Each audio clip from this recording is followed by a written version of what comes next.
झांसी का भी पेपर है यार। आगे आ जाओ, खाली ऑन कर दो शुरू, कर दो शुरू। फिर कहाँ पढ़ रहे हो? वैदिक पढ़ रहे थे ना बेटा? आप पहली बार हो ना? क्या नाम है आपका? सलीम।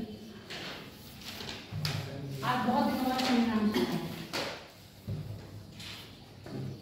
कितने भागों में बांटा था हमने इसको? 2। कौन कौन से 2 भाग थे वो? ऋग्वैदिक काल, उत्तर वैदिक काल। पूर्व वैदिक और उत्तर वैदिक। या इसको पूर्व ऋग्वैदिक कह लो या उत्तर ऋग्वैदिक कह लो।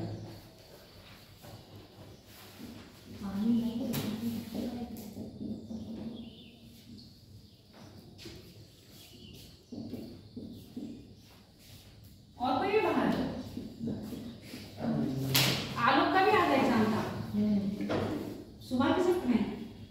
कहाँ? मुरादाबाद में पड़ा है ना सेंटर?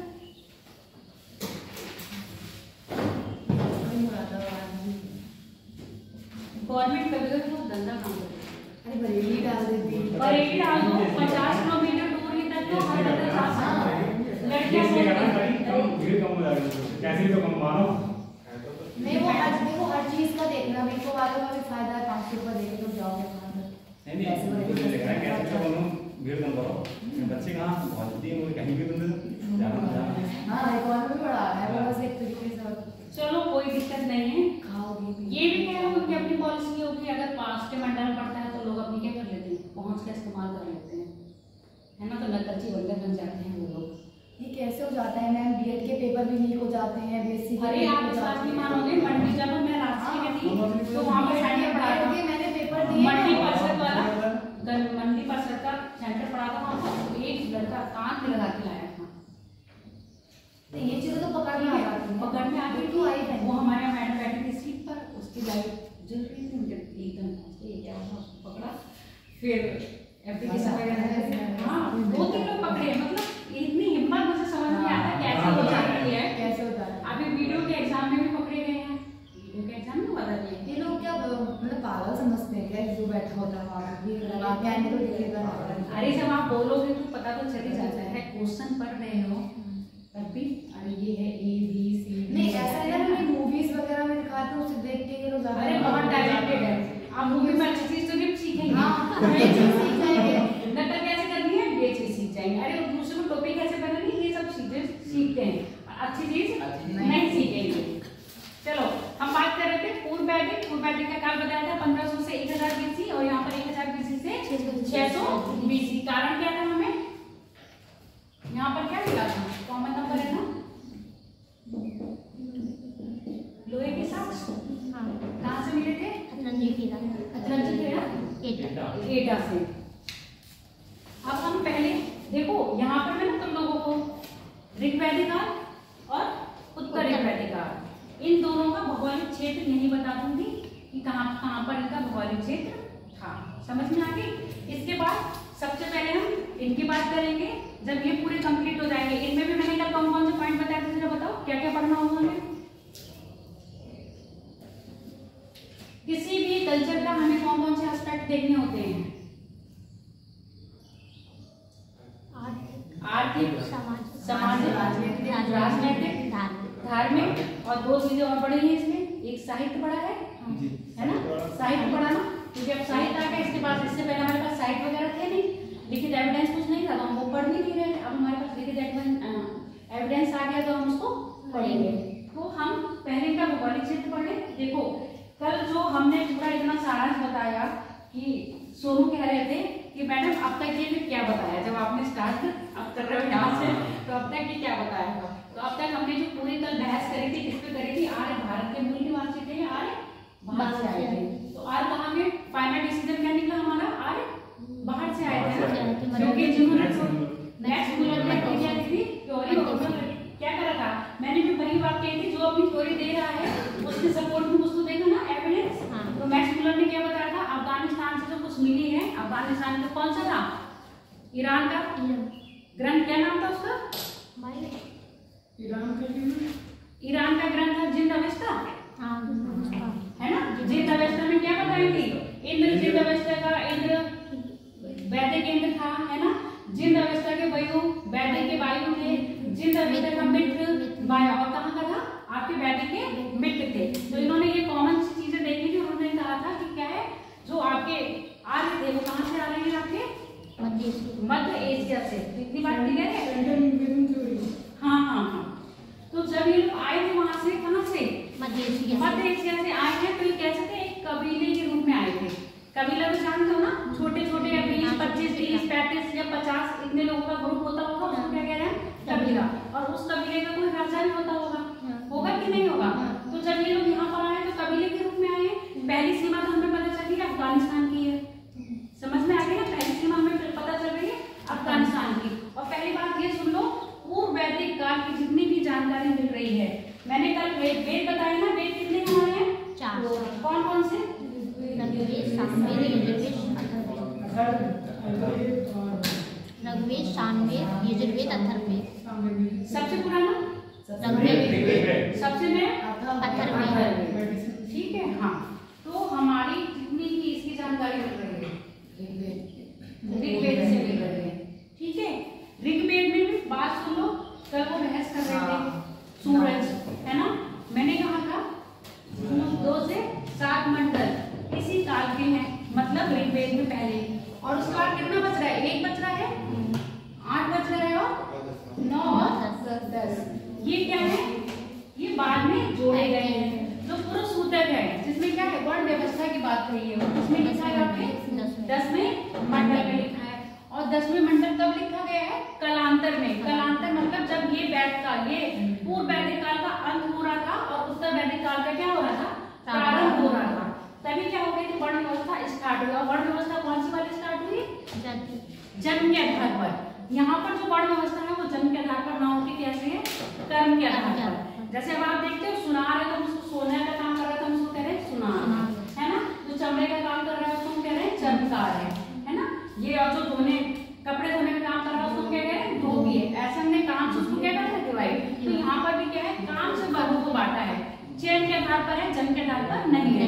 अब जो वर्ण व्यवस्था चल रही है प्रेजेंट टाइम में वर्ण के आधार पर चल रही है ना। अगर आप ब्राह्मण के घर में जन्म ले लो तो आप कौन बन गए? ब्राह्मण। क्षत्रिय के घर में जन्म ले लिया होगा आप तो कौन बन गए? क्षत्रिय। और इस टाइम पे क्या था? अगर कोई बंदा ब्राह्मण के घर में जन्म ले रहा है तो वो ब्राह्मण नहीं कहलाएगा, जो वो काम कर रहा है उस काम से उसका वर्ण जाना जाएगा। समझ में आ गई?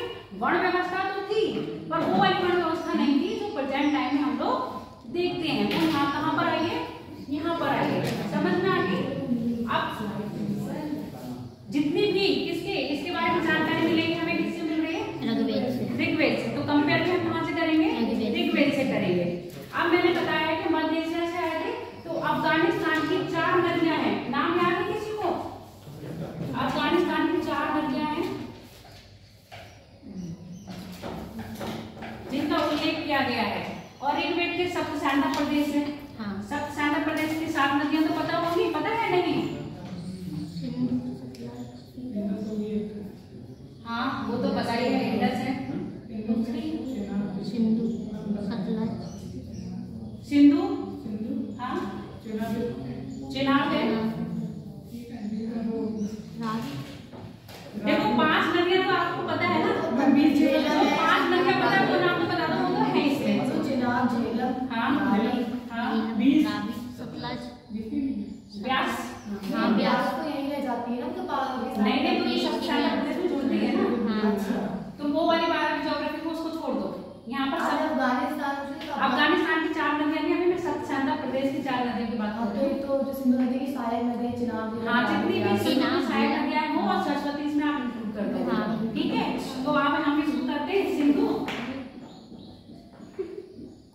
सरस्वती, झेलम, चेनाब, रावी, व्यास, हो गई 7 नदियां। ठीक है, अब इनको ऋग्वेद में कौन कौन से नाम से बुलाया है, याद है कुछ? बताओ। व्यास को झेलम को तो प्रतिष्ठा कहते हैं। झेलम को क्या कह रहे हैं? किसने कही थी प्रतिष्ठा की लड़ाई? किसके मत हुई थी? पोरस और सिकंदर के मत। पोरस के मत हुई थी ना प्रतिष्ठा ग्राविका ग्राविका क्या नाम था पुराना?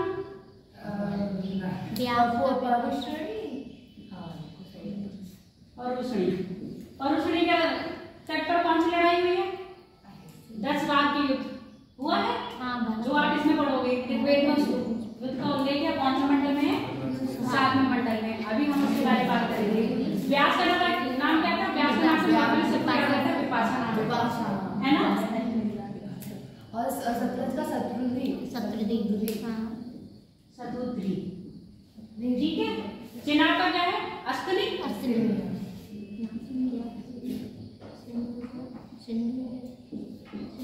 सोनू बेटा इसमें नहीं डालो, नाम लिख लो ये। अब अफगानिस्तान की जो 4 नदियां हैं उनके नाम लिखो।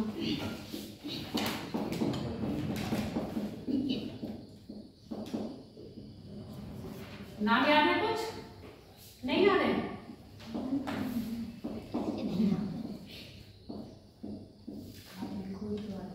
कुंभा, काबुल,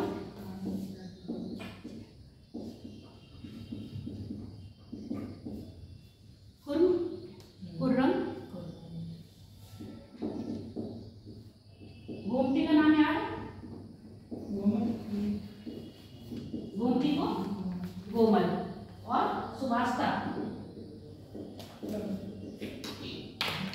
स्वार्थ। ये वर्तमान नाम है, ये क्या है? पुराने नाम है। ऐसे से ये वर्तमान नाम है, ये क्या है? पुराने नाम। किसमें दिए? ऋग्वेद में। तो हाँ, सिंधु और सरस्वती का सेम ही होगा ना। भौगोलिक क्षेत्र तुम लोगों ने हेडिंग डाला तो नहीं डाला? अब यही समझा ना। यहाँ पर लिखो ऋग्वैदिक आर्यों का भौगोलिक क्षेत्र। तो ऋग्वैदिक आर्यों का भौगोलिक क्षेत्र जो हम निर्धारण कर रहे हैं, जो उनकी पश्चिमी सीमा है वो अफगानिस्तान है। पश्चिमी सीमा क्या है? अफगानिस्तान। इसको ऐसे एरो में बना लेना, देखो अंक जाओ। इसको क्या बनाओगे? यहाँ पर क्या होगा? अफगानिस्तान। यहाँ पर होगा आपका हिमालय। और हिमालय का कौन सा पार्ट होगा यहाँ पर? पश्चिमी। इस साइड है ना अफगानिस्तान का पश्चिमी। अब यहाँ पर क्या होगा आपका? गंगा का पश्चिमी तट। पश्चिमी तट होगा ना, क्योंकि गंगा ऐसे बह रही है और गंगा का पूर्वी तट ये होगा और गंगा का पश्चिमी तट ये होगा। अगर ऐसे ना लिखो तो गंगा का ये दिशा को हम देख रहे हो ऐसे जा रही है, तो इसका दायां ये होगा, ये बायां। तो ऐसे बोल दोगे गंगा का बायां तट।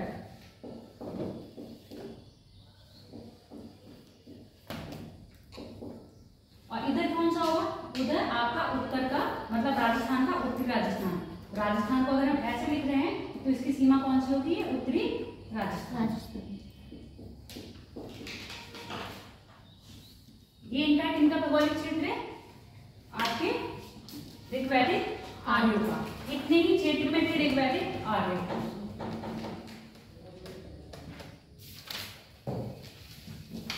भौगोलिक क्षेत्र डाल के ये वाला डायग्राम बना लो, उसके बाद मैं समझा रही हूँ, लिखवाती हूँ। धन्यवाद।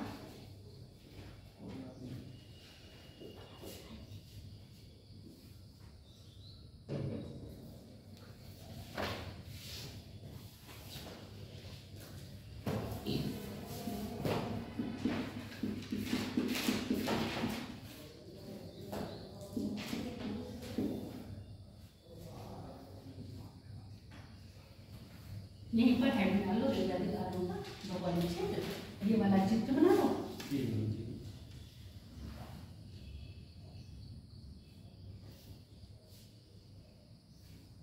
नदियों के नाम अभी मत लिखना, बाद में लिखो।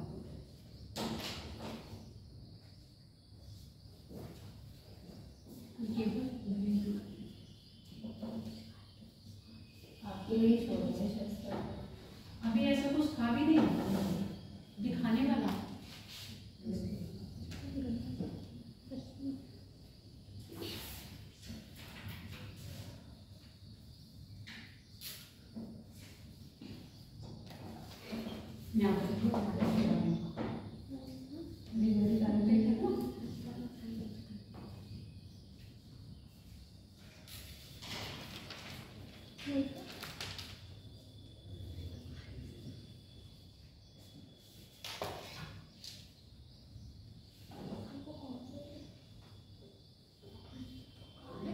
अच्छा अच्छा एक बात बताओ, ऋग्वैदिक काल में गाय को क्या कहा जाता था?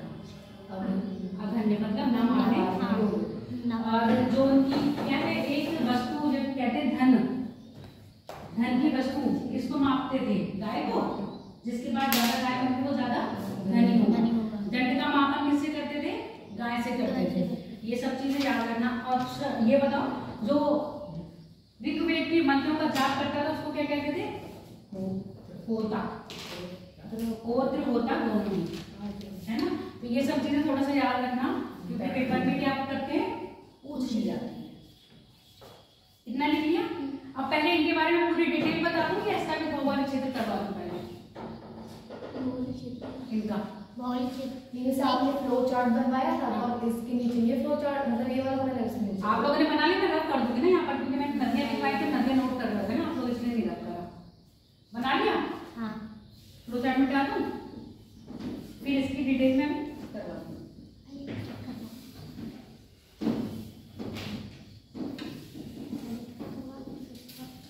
ठीक है, अब पहले स्टोरी सुन लो, तभी ठीक है। ऋग्वैदिक काल की पूर्वी पश्चिमी सीमा हमने क्या अफगानिस्तान मानी है, अफगानिस्तान मानी है। फिर वो धीरे धीरे क्या करते रहे, पूरब की ओर बढ़ते रहे। पूरब की ओर जैसे जैसे बढ़ेंगे उनका नदियों के साथ संपर्क होगा या नहीं होगा? होगा। अब नदियां हमने तुमको बताई है, सिंधु नदी है, ठीक है। सिंधु के फिर जैसे जैसे आओगे सिंधु की सहायक नदियां मिलती जाएंगी, मिलेंगी कि नहीं मिलेंगी? मिलेंगी। अब मुझे ये बताओ, ऋग्वेद में सबसे ज्यादा बार कौन सी नदी का उल्लेख है? ऋग्वेद में, क्योंकि जितनी भी हमें इसकी जानकारी मिलेगी किससे मिल रही है? आपके ऋग्वैदिक काल से, ऋग्वेद से मिल रही है। तो ऋग्वेद में सबसे ज्यादा जो कौन सी नदी का उल्लेख है? सिंधु नदी का। अब क्यों? देखो, जब आप छोटे हो, ऐसे सोचो, जब आप छोटे हो आपका सामाजिक दायरा क्या है? कम है, सीमित है। तो आप छोटा बच्चा अपने मम्मी पापा के बीच में रहता है, तो ज्यादातर उसके मुंह से वही चीजें नाम निकलेंगी। या जो आपका क्लोज दोस्त होगा, जब आप किसी से बात कर रहे होगे तो उस दोस्त का ही नाम सबसे ज्यादा लोगे कि नहीं लोगे? जब आपका एक ही दोस्त है या दो दोस्त हैं, एक या दो दोस्तों में होंगे, जो सबसे ज्यादा क्लोज होगा उसका ही नाम लोगे ना। तो यहाँ पर क्या है, जैसे ही आर्य पश्चिम से पूरब की ओर बढ़ रहे हैं, सबसे पहले कौन सी नदी के संपर्क में आए? सिंधु नदी के संपर्क में आए। तो सिंधु नदी के तट पर बहुत दिन तक रहे होंगे। तो यहाँ पर क्या करा उन्होंने, इसीलिए अपने सप्त सान्धा प्रदेश में जो ऋग्वेद की रचना हुई है, कहाँ हुई है? आपके सप्त सान्धा प्रदेश में। तो सप्त सान्धा प्रदेश में हुई है। तो सर्वाधिक बार, मतलब सबसे ज्यादा जो नाम लिया गया है वो आपका सिंधु नदी का है। पर सिंधु नदी सबसे पवित्र नदी थी नहीं। सबसे पवित्र नदी कौन सी मानी है? सरस्वती। और सरस्वती को दूसरे नाम से क्या कहते हैं? क्या नाम है दूसरा? नदी माँ, मतलब नदियों की माँ। ऋग्वेद में सबसे पवित्र नदी कौन है? सरस्वती। सबसे ज्यादा बार नाम किसका लिया है? सिंधु का। अब जैसे जैसे जैसे जैसे इधर बढ़ते जाएंगे, सारी नदियों के नाम तो अभी लिखवा दिए सप्त सान्धा प्रदेश की। जैसे जैसे हम किधर बढ़े इधर, तो ये गंगा आ रही है। गंगा की सहायक नदी कौन है? यमुना, जो किसके इसके बाएं तट से मिल रही है ना, गंगा के बाएं तट से मिलती है यमुना। अब जब वो इधर आएंगे तो सबसे पहले किसके संपर्क में आएंगे? यमुना के संपर्क में आएंगे ना, गंगा के बाद में आएंगे। तो ऋग्वेद में जो यमुना का करा है, नाम लिया है, वो कितनी बार लिया? 3 बार। उल्लेख कितनी बार मिल रहा है? 3 बार। अब यहाँ पर इसके बाद फिर कहाँ पहुंचे? गंगा। अब यहाँ पर जब ये उत्तर वैदिक काल में जो आर्य थे वो गंगा को पार नहीं कर पाए, यानी कि गंगा को पार नहीं कर पाए। तो कहाँ तक रहे वो? गंगा के कौन सा तट है? पश्चिम। गंगा का पश्चिम बोल दो या गंगा का बाएं तट बोल दो, क्योंकि ये वाला दायां हाथ हो गया गंगा का, ये वाला बायां। तो गंगा के बाएं तट तक रहे हैं। तो गंगा का उल्लेख कितनी बार करा इन्होंने? 1 बार। समझ में आ गया? गंगा का 1 बार उल्लेख है, यमुना का 3 बार उल्लेख है। सबसे ज्यादा उल्लेख किसका करा है? सिंधु नदी का। सबसे पवित्र नदी कौन है आपकी? सरस्वती। ये पॉइंट है, नोट कर लो ऐसे।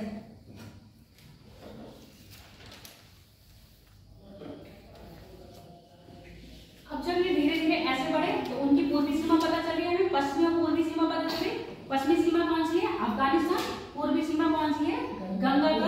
नारायणा तट, यह गंगा का पश्चिमी। अब हम बात करते हैं उत्तर। ऋग्वेद में हिमालय की एक चोटी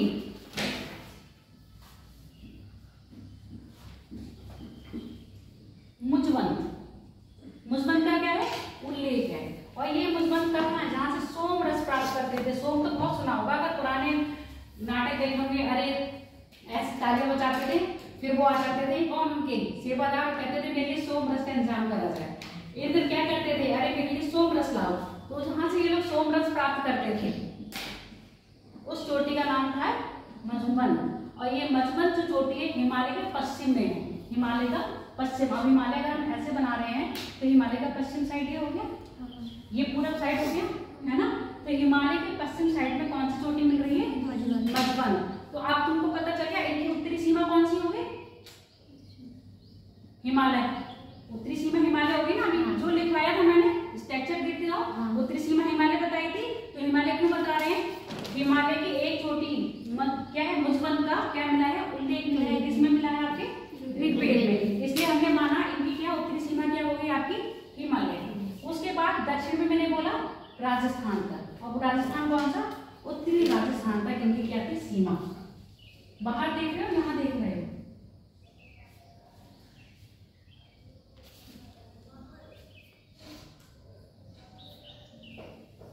अब ये जो इनका एक क्षेत्र था इसको इन्होंने कहा है ब्रह्मव्रत। क्या कहा है,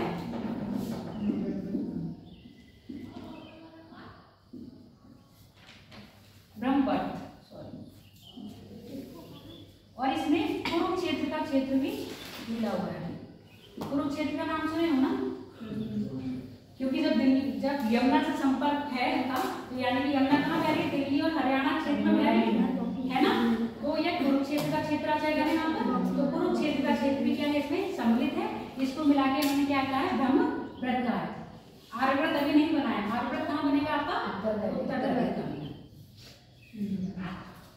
इतनी क्लियर हो गई, कैसे कैसे ये बढ़े, पश्चिम से बढ़ते गए पूरब की ओर, और धीरे धीरे अपनी सीमा का विस्तार करा, जो पैरा बना दिया। ये चीजें लिखी या नहीं, मेन पॉइंट कैसे हमने डिसाइड करा है आपके ऋग्वेदिक में, जो ऋग्वेद में जिनका उल्लेख मिल रहा है उस आधार पे हमें ये पता चला कि इन लोगों का संपर्क किस किस चीज से हुआ। जब संपर्क हुआ है तभी आपने उसका नाम लिखा, है ना। यही तो बात मैं कह रही हूँ। जब किसी दोस्त का आपका संपर्क होगा, मान लो ऐसे समझो, आपके पहले आप स्कूल में जाते हैं, स्कूलिंग होती है ना, तो एक या दो हमारे फ्रेंड बनते हैं। तो बच्चा क्या होता है, दिन भर अपने उसी स्कूल या तो टीचर के बारे में बताता है या फिर अपने दोस्त के बारे में बताता है। तो मम्मी को पता होता है, पापा को पता होता है कि इसका एक ही दोस्त है, बस उसी के बारे में बात करता रहता है। सेम यही है, ऋग्वेद में सबसे पहला दोस्त इनका बना सिंधु नदी, तो उसके बारे में ये लोग बात करते रहे। फिर धीरे धीरे जैसे आगे बढ़ते रहे, अब आपकी स्कूलिंग क्या होगी, आप पहली क्लास से दूसरी क्लास में आए तो छोटी आई, तो आपके एक दोस्त से दूसरा तीसरा बना। फिर आप में आपके लिस्ट में क्या है, दोस्तों की संख्या बढ़ती गई, दोस्तों की संख्या बढ़ती गई, तो आपने अपने मम्मी पापा को दोस्तों के नाम भी बताना शुरू करे। तो सेम यही बात है, दोस्तों की संख्या बढ़ी, मम्मी पापा के दोस्त, यहाँ पर मम्मी पापा कौन है आपके, ऋग्वेद है। तो ऋग्वेद में भी क्या है, आप अपने दोस्तों के नाम लिखते जा रहे हैं। कौन सा दोस्त आपका फेवरेट है, तो उसका नाम हमने ज्यादा लिया। फेवरेट एक का होता है, एक का नाम हम बहुत बार ले रहे हैं, एक होता है बहुत हमारा क्लोज होता है, हम उसको बहुत ज्यादा मानते हैं। तो यहाँ पर सिंधु नदी क्या है, बहुत ज्यादा बार नाम तो लिया, पर हमारा फेवरेट कौन है, हमारे सबसे क्लोज कौन है, सरस्वती, जिसको हम कह रहे हैं नदी माँ। समझ में आ गई इतनी बार।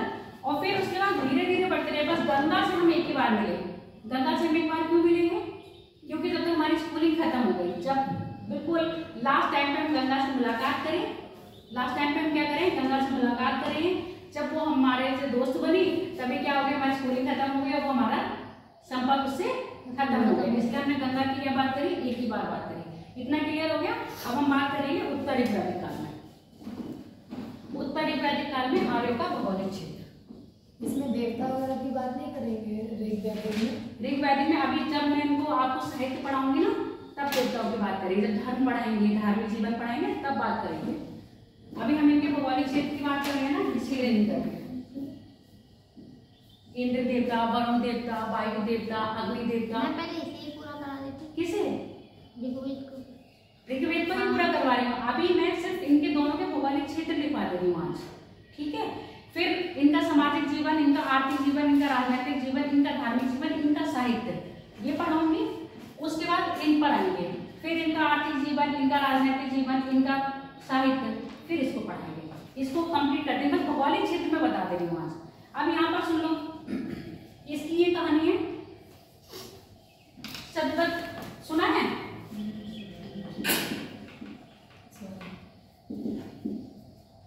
सतपथ ब्राह्मण सुना है, नाम सुना है ना? इसमें विधे माधव की कथा है।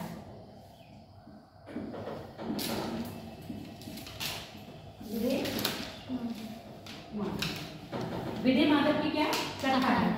इसमें ये कहा गया विधे माधव उस समय सरस्वती के तट पर क्या कर रहे थे? निवास कर रहे थे।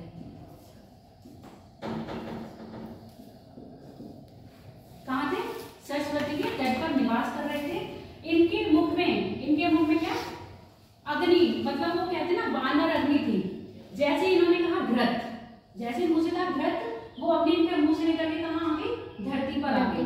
धरती पर आ गई। और वो कहाँ से? क्योंकि विधे माधव, अब मैंने बताया सरस्वती आप किधर है, फिर ये किधर चलने लगी? पूर्व दिशा में क्या कर रही है? बढ़ती जा रही है। और विधे माधव इस अग्नि का क्या कर रहे हैं? पीछा करते जा रहे हैं। और ये अग्नि जहां तक जा रही है सारी नदियों को जलाती जा रही है। बस एक नदी को ये जला नहीं पाए, उसका नाम है सदा नदी। इसको आज कहते हैं गंडक नदी। अब बताओ ये गंडक नदी कहाँ बह रही है? गंगा की सहायक नदी तो है, पूर्वी साइड से आ रही है। पूर्वी साइड से आ रही है, बिहार राज्य में बह रही है। ठीक है, गंडक नदी को क्या है? ये जला नहीं पाई। तो अब यहाँ पर उत्तर ऋग्वैदिक काल में जो आर्य की पूर्वी सीमा बन गई, वो क्या बन गई आपकी? गंडक नदी। अब गंडक नदी वैसे ही वही वाली बात हो गई। गंडक नदी कैसे बन जाएगी? गंडक नदी का ये पूरब साइड है, पश्चिम साइड ये दाहिना और ये बायां। तो यहाँ पर भी क्या हो गया? गंडक नदी का बायां तट बन गया। अब धीरे धीरे अब जब ये आगे बढ़ेंगे, अभी मैंने कहा कि हिमालय का बस पूर्वी क्षेत्र की क्या है? नदी। पूर्वी क्षेत्र की मतलब जो बताई चोटी, क्या बताई थी अभी? मुजवन से संपर्क है। जैसे जैसे ये आगे बढ़ेंगे, अब हिमालय के पूरे हिमालय से क्या हो जाएंगे? परिचित होते जाएंगे। ऐसा कैसे पता चला ये परिचित हो गए हैं? क्योंकि आपके जो वेद हैं उसमें क्या मिली है? कुछ चोटियों के नाम मिले हैं। जब चोटियों के नाम मिलेंगे तभी तो पता चलेगा हाँ इससे संपर्क है। अब जब आप जिस चीज के बारे में जानते नहीं हो उसका नाम बता सकते हो क्या? नहीं ना। तो ये लोग जिस चीज के बारे में जानते थे उसका नाम बता दिया। नाम लिख लो, एक है मैदान, सॉरी मैदान, और एक है त्रिमुख। ये दो चोटी हिमालय की, और ये कहाँ पाई जा रही है? पूर्वी हिमालय में। अब समझ में आ गया कि उत्तर वैदिक काल में जो आर्य थे वो कहाँ है? हिमालय, पूरे हिमालय से क्या हो गए थे? परिचित हो गए थे। क्योंकि अब गंडक नदी भी आपको पता है कहाँ से निकल रही है? नेपाल से है ना। गंडक नदी का उद्गम नेपाल से है, और फिर कहाँ आ रही है आपके? बिहार में होते हुए किससे मिल रही है? आपके गंगा से मिल रही है। अब इन्होंने ये वाला क्षेत्र और विंध्यन का क्षेत्र, ये वाला क्षेत्र कहाँ हो गया? उत्तर में। विंध्यन का क्षेत्र हो गया आपका दक्षिण में। पश्चिमी सीमा वही रहेगी और पूर्वी सीमा क्या बन गई आपकी? गंडक नदी। अब इस प्रदेश को क्या कहा है? ब्रह्मरसी प्रदेश। इतनी सीमा जो जीत ली इसको क्या कह रहे हैं? ब्रह्मरसी प्रदेश।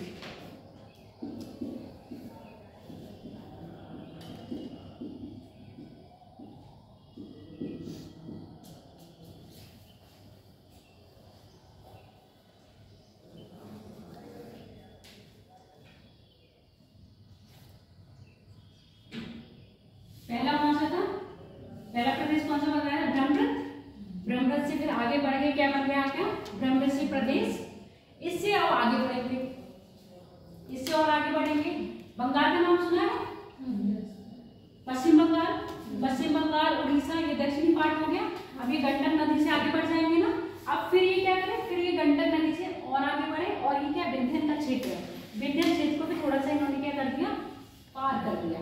तो अब ये वाला क्षेत्र और ये वाला क्षेत्र, अब सुन लो एक मेरी बात, और एक इनका मध्यवर्ती प्रदेश। मध्यवर्ती प्रदेश में आपका जो हिमालय की ये वाला भाग और विंध्यन का ये वाला भाग, इसको हम क्या कह रहे हैं? मध्यवर्ती प्रदेश। ऐसे सोचो, ये हिमालय हो गया और ये आपका विंध्यन हो गया। ये वाला जो क्षेत्र है इसको कह रहे हैं मध्यवर्ती प्रदेश। अब यहाँ से और यहाँ तक का जो था पूर्वी और पश्चिमी को मिला के हम क्या कह रहे हैं? ब्रह्मरसी प्रदेश। अब इससे आगे क्या? ये गंडक नदी है। गंडक नदी से आगे हम पश्चिम बंगाल में पहुंच गए। तो हमने इसको क्या कह दिया? पूरा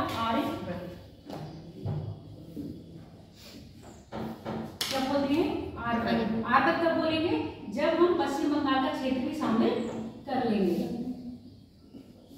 हिमालय और विंध्य के जो मध्य का क्षेत्र है उसको हम कह रहे हैं, जैसे आप ही सोचो, अभी हम मध्य प्रदेश कहते हैं, मध्य प्रदेश यानी बिल्कुल मध्य प्रदेश, तो यहाँ पर जो मध्यवर्ती प्रदेश कह रहे हैं वो हिमालय और विंध्य के बीच का जो क्षेत्र है वो मध्यवर्ती प्रदेश है।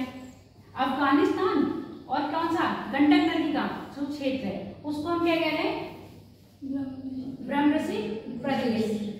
पश्चिम बंगाल को इसमें इंक्लूड कर ले रहे हैं तो हम क्या कह रहे हैं, आर्य। समझ में आ गई इतनी बात की नहीं? डाउट है कोई? उसको नींद आ गई? सनी समझ में आ गया बेटा? तुम लोगों को पीछे नहीं आ गया समझ में? क्षेत्र का पता चल गया। हालांकि क्षेत्र पूछे नहीं जाएंगे, आपको पता होना चाहिए। कभी बस विंध्य ने कितना मतलब कहाँ तक गया था? विंध्य का उत्तरी क्षेत्र है, विंध्य का दक्षिणी पार नहीं करे थे। विंध्य नहीं, दक्षिणी पार्ट जैसे विंध्य का ऊपरी पार्ट तो मध्यवर्ती प्रदेश में हाँ, हाँ। जो आर्यव्रत बन रहा है हाँ। जो पश्चिम बंगाल तक जा रहा है अफगानिस्तान हाँ, से, तो ये विंध्य के क्षेत्र को पार करके दक्षिण में पहुंच गए हैं, दक्षिण भारत में नहीं गए हैं, यहीं तक ही रहे हैं।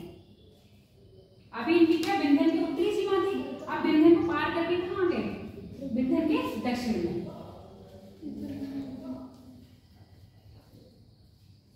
रफ कर दूं, क्षेत्र बनाना चाह रहे हो या नहीं? बना लिया, वेरी गुड। अब मिटा दूं। अब हम बात करेंगे ऋग्वैदिक आर्यों का संस्कृति की। अब इनकी संस्कृति में हम क्या क्या पढ़ेंगे अब बताओ।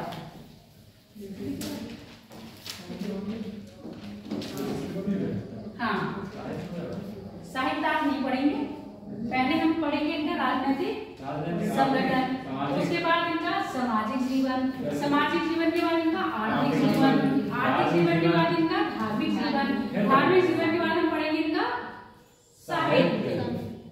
समझ में आ गई? क्योंकि साहित्य बहुत किचड़ पिचड़ वाला है। साहित्य पढ़ा दूंगी और मैं सोच रही हूँ साहित्य में आपको बिल्कुल लास्ट में पढ़ाऊंगी दोनों का मिला के, जैसे वो पढ़ाए थे ना ऐसे पढ़ते हैं, मतलब आप अपने पढ़े भाई पर कंफ्यूज ना हो, इसीलिए मैं पढ़ाऊंगी तो साहित्य अभी ऐसे नहीं पढ़ाएंगे ना। देखो जो आपके ऋग्वैदिक साहित्य है उसमें आप लोग 4 पढ़ रहे हैं, वेद मतलब वेद पढ़ने, ब्राह्मण पढ़ने, अरण पढ़ने और उपनिषद पढ़ने। उसके बाद मनुस्मृति हो गई, और कौन कौन से हैं इतने तो मुझे भी नाम याद नहीं है। उत्तर वैदिक काल में मनुस्मृति हो गई और अरण नहीं है इसमें। देखो एक वो हो गया आपका, व्याकरण आ जाएगी और क्या ज्यादा छंद आ जाएंगे, है ना, ये सब इसमें पढ़ोगे उत्तर वैदिक काल में। तो इसलिए हम साहित्य का बिल्कुल लास्ट बिल्कुल अलग से पकड़ेंगे चैप्टर, साहित्य को बिल्कुल हम बिल्कुल लास्ट में पढ़ाएंगे जब इनका सांस्कृतिक और ये सारे जीवन खत्म हो जाएंगे। बात कर रहे हैं सांस्कृतिक जीवन की।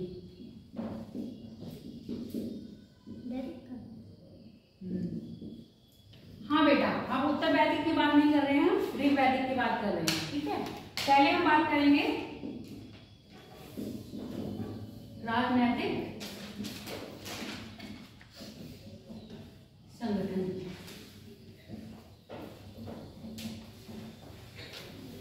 मैंने बात करी थी जब ये लोग कहाँ से आ रहे हैं, भारत में आए हैं, तो कैसे आए हैं, कबीलों के रूप में। हाँ, अफगानिस्तान से पूरा प्योर बढ़ते बढ़ते आए हैं, और कैसे आए हैं, कबीलों के रूप में आए हैं। अब ये जरूरी नहीं है कि कबीला एक साथ आ गया हो सकता है क्या कबीला एक साथ आ गया, सारे कबीले एक साथ आ गए हो, पहले एक कबीला आ सकता है। जैसे ऐसे समझ लो, कोई भी योजना चलती है या कोई भी, पहले किसी को पता चला, ऐसे समझते था ना, पहले किसी को पता चला, उसको पता चला, उसने उस योजना का लाभ उठाया, फिर अगले बंदे को उसको लगा रहे इस योजना का पता है कि आगे बंदे को भी क्या करें, बताया। तो अगले बंदे को उन्होंने क्या बताया, इस योजना का लाभ बताया, उसने भी क्या करा, अपने आप को इनरोल करा। फिर अगले बंदे ने फिर 2 लोग को पता चल गया, फिर अगले बंदे ने फिर क्या करा, योजना का लाभ बताया, फिर अगला बंदा भी क्या हो गया, इंक्लूड हो गया। ऐसे क्या हो गया, ये कबीले चेन की तरह बन गए, एक कबीला पहले आया फिर दूसरा आया, हो सकता है 2-4 कबीले एक साथ आए हो, जैसे भी आए हो वो। अब इसको अगर हम और सस्ते से रूप में समझो उदाहरण, तो जैसे कभी कोई क्षेत्र है, यहाँ पर मान लो कभी कुछ नहीं बना, एक क्या बन गया, एक कॉलेज बन गया, बंजर जमीन थी, एक बुद्धिमान ने क्या है बिजनेस खोला, उसने अपना कॉलेज बना दिया। अब उसने देखा कॉलेज बन रहा है यानी कि बच्चे आएंगे तो खाना पीना किताब की भी होगी, तो एक बंदे ने किताब की दुकान खोली, दूसरे बंदे ने किसकी किताब खोली? कैंटीन खोली, दो हो गई। अब अगले बंदे ने देखा किताब भी बहुत चल रही है, कैंटीन भी बहुत चल रही है, तो उसने भी क्या कर लिया, वो भी दुकान खोल के बैठ गया, किताबों की फोटो स्टेट की। अगला बंदा भी उसकी काटने के लिए क्या बोल गया, चाय की दुकान खोल के बैठ गया, है ना। फिर उन्होंने देखा अरे इन दोनों की चल रही है, फिर तीसरा भी बैठ गया। क्या करने बैठ गया वो, वही चाय कॉपी किताबों की दुकान खोल ली और चाय की दुकान खोल ली, क्योंकि दो की बहुत चल रही है ना, तो उसने कहा मैं भी चलाऊंगा। अब क्या हुआ, पहले एक खा रहा था, दो तीन आ गए। अब इनमें लड़ाई होगी कि नहीं होगी? उनकी ज्यादा बिक्री होगी, लड़ाई होगी कि नहीं होगी? मेरा व्यापार अच्छा चल रहा था, तुमने आज क्या कर दिया, खराब कर दिया। तो अब यहाँ पर जब ये कबीले एक साथ आएंगे तो लड़ेंगे भी नहीं लड़ेंगे? लड़ेंगे ना, लड़ेंगे कि नहीं लड़ेंगे? तो यही बात ये समझ लेना, ये वाला जो एग्जाम्पल मैंने दिया है तुमको, ये किसका दिया है? बस अब यहाँ पर ये समझना, पहले एक कबीला आया, दूसरा कबीला आया, तीसरे कबीले आए, फिर ये है राज्य विस्तार। फिर क्या होगा, राज्य विस्तार की। अब यहाँ पर पैसा कमाना था उद्देश्य, वहां पर क्या होगा, अरे मैं अपना बिजनेस बढ़ा लूं, बिजनेस बढ़ाने के लिए था मैं अपना बिजनेस बढ़ाऊं, तो यहाँ पर भी क्या होगा, राज्य विस्तार। राज्य विस्तार के चक्कर में क्या होगी, यहाँ पर युद्ध होगी। समझ में आ गया? जैसे यहाँ पर इसकी काटने के चक्कर में क्या हो रही थी, आपस में लड़ाई हो रही थी। फिर अब जब ये जन के रूप में आए हैं तो जन का कोई प्रमुख भी तो होगा, है ना। जन का प्रमुख क्या होगा, राजा, यानी कि राजन। जन के प्रमुख को क्या कह रहे हैं, राजन, या कह दो उसको राजा। अब ये बताओ, इस समय आपका राजा है, उसकी जो शक्तियां सीमित है या असीमित है? राजा की शक्तियां सीमित है या असीमित है? वर्तमान को याद में रखना, सीमित है। सीमित क्यों है? लोकतांत्रिक है ना, लोकतांत्रिक है, यानी कि अब ये बताओ, नॉर्थ कोरिया का सीमित है, ठीक है, उसका अपनी जो शक्ति है वो सीमित है या असीमित है? बताओ है? हाँ, तो ये बता दो, सीमित नहीं है ना, वो जो मन चाहता है वो कर लेता है, पर हमारे यहाँ ऐसा है नहीं है ना। तो यहाँ पर भी राजा की जो शक्तियां थी उसको चाहे ऐसे लिखो सीमित थी या लिखो असीमित नहीं थी। बात समझ में आ रही है ना? तो चीजें सोनू, जो बात मैंने कही वो समझ में आया? या ये कह दो सीमित थी या कह दो असीमित नहीं थी? तो आप ये बताओ मैं कौन सी लैंग्वेज लिखूं, सीमित लिखूं या असीमित नहीं भी लिखूं? वो ठीक लगा ना? यानी कि इनकी शक्ति कैसी थी, सीमित थी। अब इनको ये सीमित शक्ति प्रदान कर रहा था, कौन कर रहा है? वर्तमान में आप कह रहे हो कॉन्स्टिट्यूशन है ना, जो क्या है, राजा की शक्ति को लिमिटेशन दे रहा है ना, एक लिमिट बना रहा है। इस समय में तो इनकी शक्ति को कोई सीमित कर रहा होगा, उस कौन होगा वो? दो समितियां थी, सीमित कर रहा है तो दो समितियां थी, सभा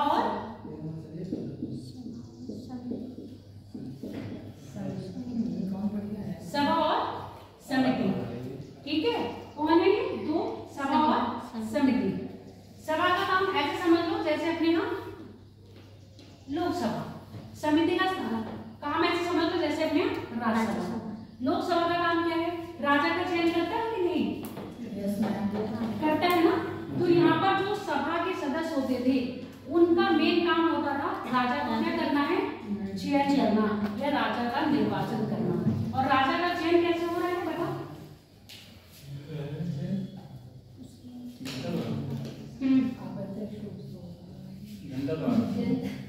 जनता द्वारा नहीं हो रहा है। हाँ, वचनागत होता है। वचनागत था यानी कि आपके क्या है, यहाँ पर राजा का जो पद था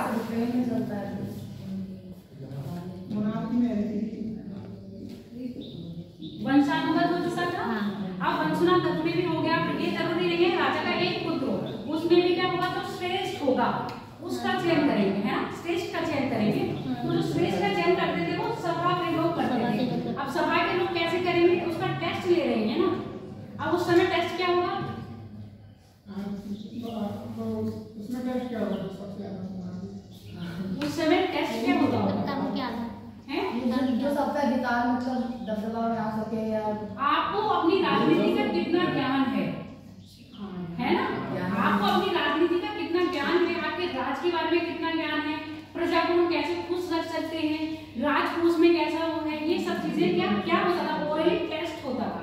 ओरली टेस्ट होने के बाद जब आप क्या होते थे, नंबर 1 हो जाते थे, तभी राजा के अगर 10 बेटे हैं तो 10 को क्या हो जाता था, 10 को बैठा जाता था टेस्ट लेने के लिए।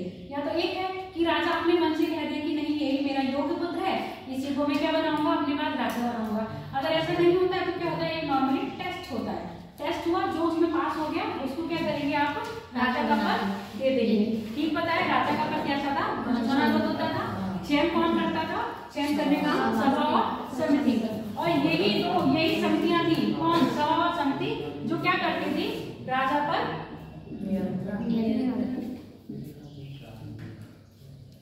नियंत्रण रखती थी। अब बात करते हैं सभा समिति की। समिति मुख्यतः वृद्धजन, ये जो बूढ़े लोग होते थे ना वो, और उसके साथ कुलीन वर्ग के लोग, कुलीन वर्ग मतलब उच्च वर्ग के लोग क्या होते थे, इसके सदस्य होते थे। जब ये इसके सदस्य हैं तो इनका काम क्या होता था, नॉर्मली जो आर्थिक, सामाजिक और धार्मिक मामले होते थे उनको सुलझाना काम किसका होता था, समिति का। समझ में आ गया? आर्थिक, सामाजिक और धार्मिक जितने भी मामले हैं कौन सुलझाएगा उसको, समिति। अब ये बताओ, इस समय तो हमारी यहाँ क्या हो गई है, ये जितने मामले कहाँ पर जाते हैं, न्यायालय में जाते हैं ना, जाते हैं न्यायालय में। अब इस समय आपको ये नहीं लग रहा कि समिति कुछ ऐसा ही काम कर रही है न्यायालय वाला?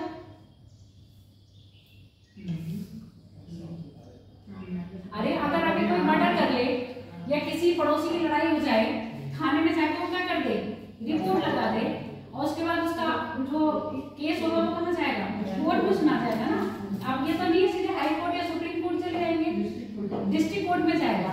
तो यहाँ पर भी क्या है, अगर कोई आर्थिक मामला ये कह दिया, अरे इसने मेरी गाय पकड़ ली, इसने मेरी गाय चोरी कर ली, क्योंकि इस समय जो हम ऋग्वेद की बात कर रहे हैं, ऐसा इतना कोई धन तो था नहीं, धन की जो वो था, मूल्य था, वो कौन थी, गाय थी। तो गाय का अगर मामला है या जमीन का कोई मामला है तो ये कहाँ पर आएंगे, और धर्म के रिलेटेड कोई मामला है तो उसकी सुनवाई कौन करता था, समिति करती थी। लगभग ऐसे मामलों में सुनवाई कर रहे हैं तो कहीं ना कहीं क्या कर रहे हैं, न्यायालय का काम कर रही है कि नहीं कर रही है। ठीक, अब यहाँ पर तो पता चल गया, राजा का निर्वाचन कौन करेगा,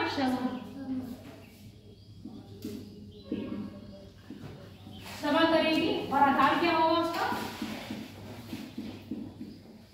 अयोग्य व्यक्ति को थोड़ी ना बना देंगे, आधार क्या होगा उसका, योग्यता रहेगी।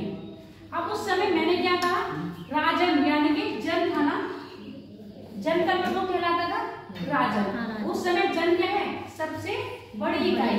फिर ये जन किस में बैठे हुए थे, ध्यान रखिए, जन बैठे हैं 20 में, 20 बटे ग्राम में, ग्राम बटे कुल या ग्रहण। समझ में आ गया, जन किस में बैठे हैं, ग्राम में, वो सॉरी जन 20 ग्राम कुल। अब इनके भी क्या होंगे, प्रमुख होंगे कि नहीं होंगे, है ना? बात नहीं, तुमसे पूछ लिया जाएगा पेपर में बैठ के एग्जाम में कि जन का प्रमुख कौन है, कहोगे राजन। विश्व का प्रमुख कौन है, विश्वपति।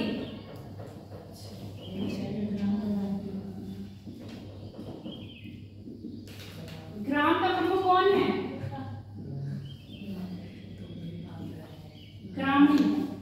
कुल का प्रमुख कौन है, और ग्रह का प्रमुख ग्रहपति। तुम्हारे ग्रह में ग्रहणी है प्रमुख है, अरे बोल दो, कोई दिक्कत नहीं है। चलो लिख लिया ना, किस में पढ़ रहे हैं, जन विश्व में, विश्व ग्राम में, ग्राम कुल में, और कुल ग्रह में। आप सुन लो, ऋग्वेद में कुल का क्या है, कुल का उल्लेख विरल ही हुआ है, विरल मतलब कहीं कहीं हुआ है, ज्यादा नहीं हुआ है। ज्यादा उपयोग किसका हुआ है, ग्रह का। तो इस तरह ही समझ लो, इस समय जो समाज की इकाई थी, सबसे छोटी इकाई क्या क्या है? ग्रह। ग्रह यानी कि परिवार। और सबसे बड़ी इकाई होगी आपकी जन।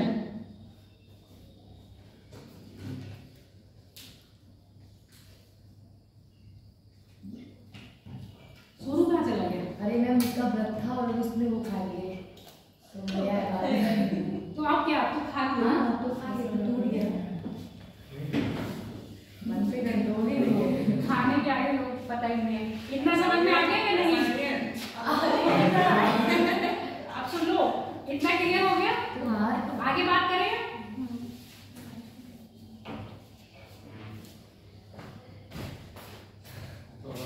टूट गया।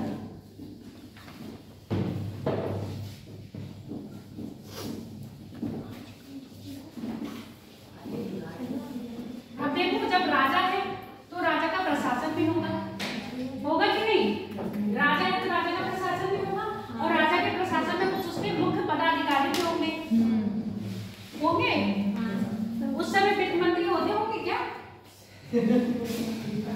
वित्त मंत्री होंगे? मनी थी नहीं तो वित्त मंत्री भी नहीं है अभी, है ना? इसमें पहले हम एक बात और कर ले, फिर हम क्या बात करेंगे?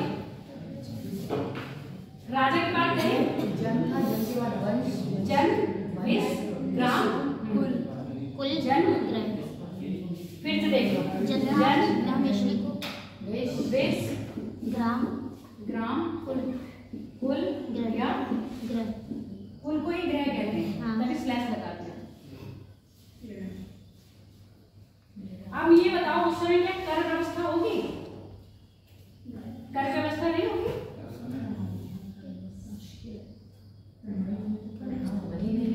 कर तो किसी भी रूप में हो सकता है ना। वैसा वाला हो सकता है, वैसा जैसा। एक शब्द है बलि। बलि, ठीक है। अब बलि का मतलब क्या है? एक तरह से बलि ये समझो, बलि दे रहे हैं यानी कि कुछ आपके पास से जा रहा है, पर यहाँ पर जबरदस्ती वाली बलि हुई है। ये बलि जबरदस्ती वाली नहीं है, ये बलि क्या है? इच्छा अनुसार है। और किसकी इच्छा है? आम जनता की इच्छा है। किसको देने की? राजा को देने की। समझ में आ गया? बलि शब्द है, बलि शब्द क्या है? इच्छा अनुसार। अगर आपकी इच्छा है तब आप अपने राजा को कुछ भी दे सकते हैं। तो भेंट सिर्फ ये क्या है? इच्छा अनुसार, एक तरह से पुरस्कार यानी कि उपहार है। समझ में आ गई मेरी बात? हम इच्छा अनुसार ही दे रहे हैं।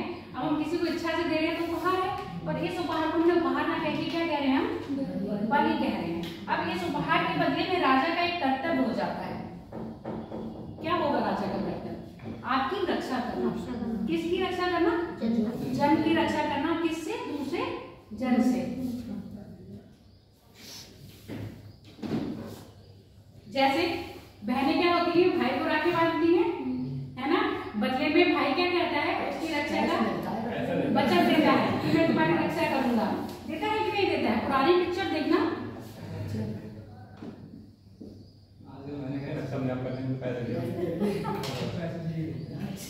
राजा क्या कर रहा है? रक्षा का वचन।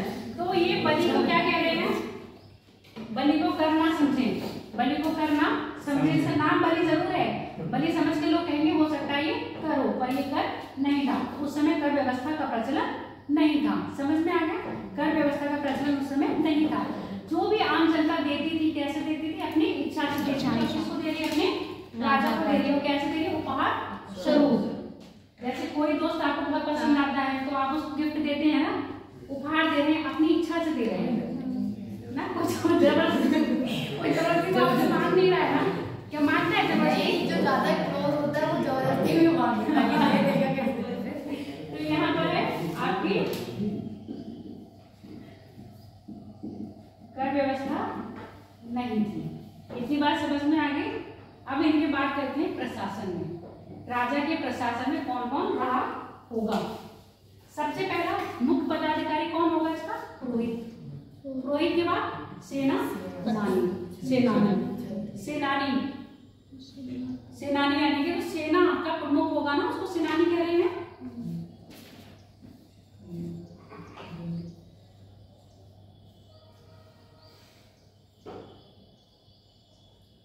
नाम याद आ रहा है, उसका काम क्या है वो मैं बोलते हूँ। ईशान, नाम लिख लेती हूँ, जैसे मेरे दिमाग में आएगा फिर मैं ईशान के बारे में बताऊंगी।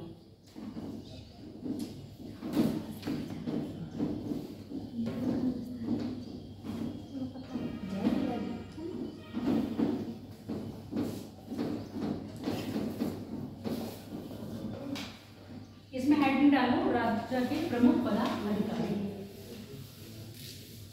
राजा के प्रमुख पदाधिकारी।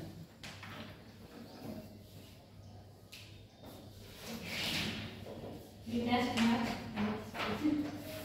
आगे दूंगी।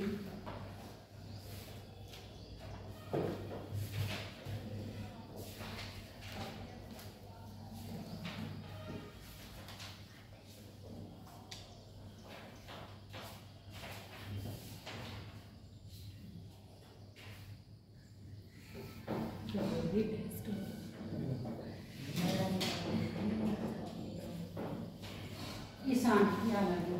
समिति का जो प्रमुख था, समिति के प्रमुख को ईशान कहते हैं। समिति के प्रमुख को ईशान।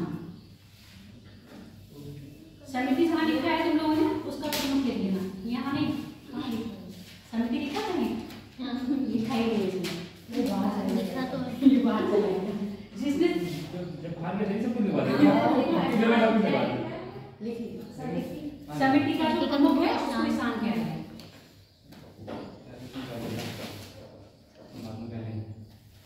ये आधा अधूरा लिखता है वैसे तुम और कोई नहीं, तुम लोग को पीडीएफ देनी होगी, देख लेना।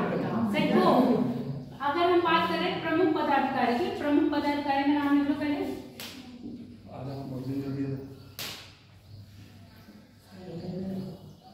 सबसे पहले होगा पुरोहित।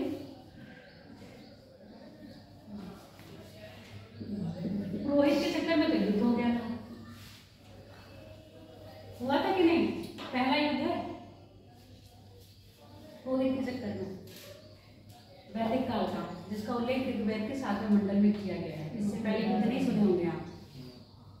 दशराग युद्ध, दशराग भरत का राजा भरत के उसने क्लियर करा होगा हिस्ट्री से, नहीं पढ़ा हुआ है पहले का। पढ़ा हुआ है पहले का, इसीलिए उसको पता है। सेनानी, सेनानी के बाद लाइब्रेरी,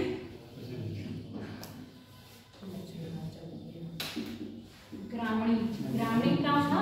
ग्रामीण कौन था? ग्राम का प्रमुख। चर्मकार, चर्मकार यानी कि चमड़े का काम करने वाला। धातु कर्मी, और एक आपका रथ हाँकने वाले को क्या कहेंगे? रथकार, रथकार।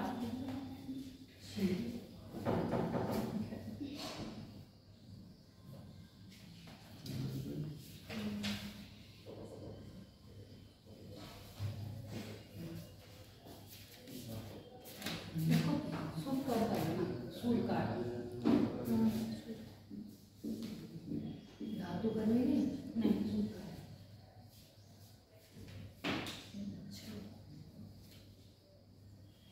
देखो यहाँ हम पुरोहित की बात करेंगे ना, पुरोहित की बात में ही मैं आपको दशराग युद्ध बताती रही।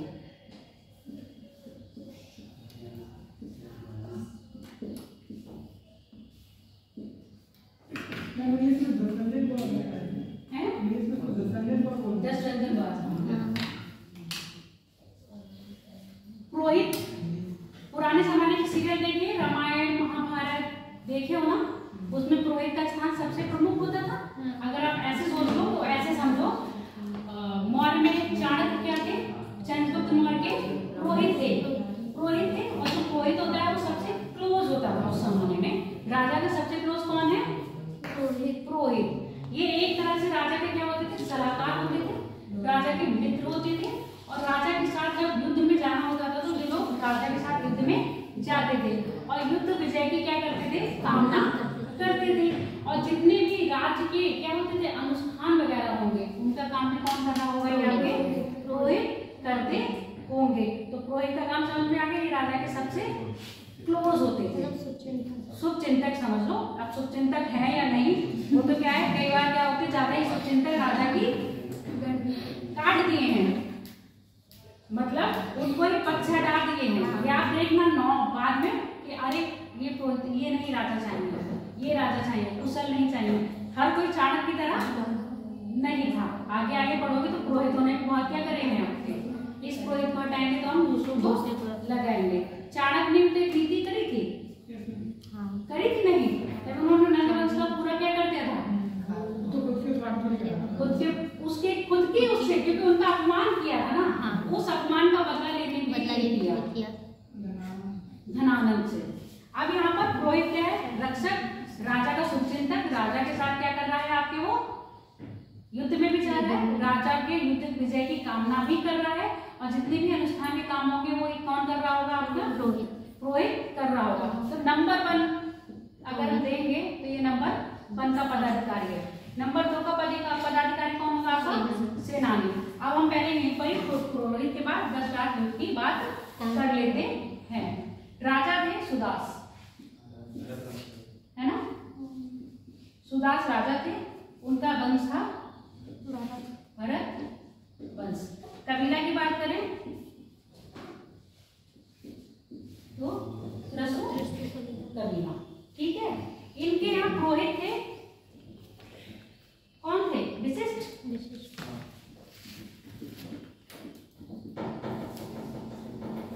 विशिष्ट थे।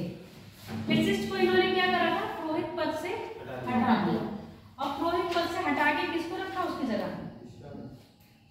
सॉरी विश्वामित्र थे और विशिष्ट को रखा था। हाँ,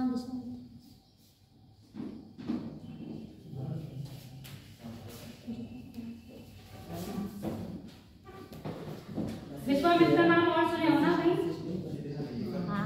कहाँ सुने हो, रामायण में। विश्वामित्र पुरोहित थे, इनको हटाया, इनको हटा के फिर ऋषि वशिष्ठ को रखा था, वशिष्ठ पुरोहित रखे थे, ठीक है। किसको रखा है आपने, वशिष्ठ को रख दिया। अब जब इनको हटाएंगे, इनको रखेंगे तो कहीं कहीं इनके ईगो को क्या होगी, ठेस पहुंचेगी। वही वाली बात, जैसे चाणक्य के ईगो को क्या पहुंची थी, ठेस पहुंची थी, वैसे इनके ईगो को ठेस पहुंची। अब ठेस पहुंची तो इन्होंने क्या बनाया, हाँ नहीं, इन्होंने बनाया, इनको हटाया था, इनको रखा था। ये तो सुदास के साथ नहीं है, ठीक है, इनको हटा दिया। इन्होंने 10 राजाओं का क्या बनाया, संघ बनाया। इसको 10 राज युद्ध तो कहते हैं, पर ये बताओ क्या 10 ही राजा थे इसमें,